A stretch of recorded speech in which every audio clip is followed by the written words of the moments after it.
Does hell really last forever?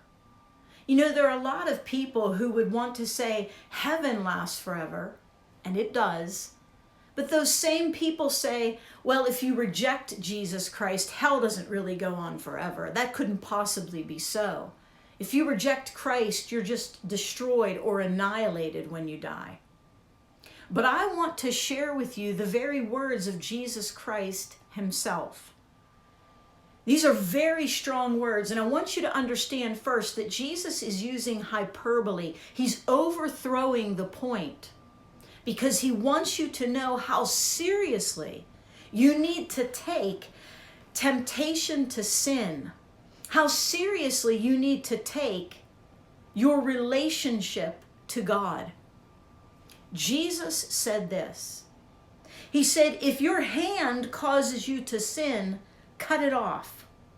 It's better for you to enter life crippled than with two hands to go to hell, to the unquenchable fire.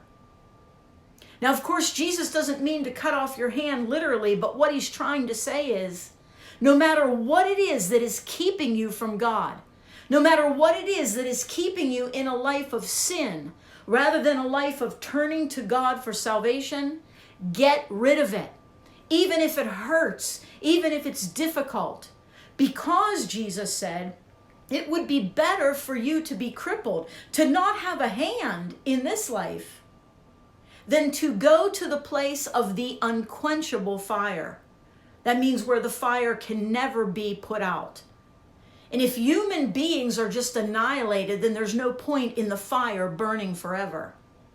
More than that, if Jesus tells us here to cut off hand, foot, gouge out eye, to get rid of whatever it is in our lives that causes us to turn away from God, to sin, if Jesus is saying, make whatever sacrifice you have to, even if you have to suffer in this life, because you don't want to end up in hell, then for sure hell lasts forever.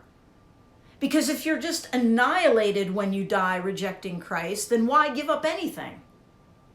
Eat, drink, and be merry. But that's not the case.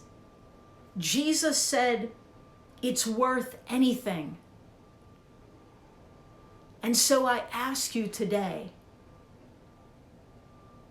will you be willing to turn to the God of the universe who's calling out to you through this video and to say, Jesus, I need you to forgive my sin, to make me right with God, so I end up in heaven?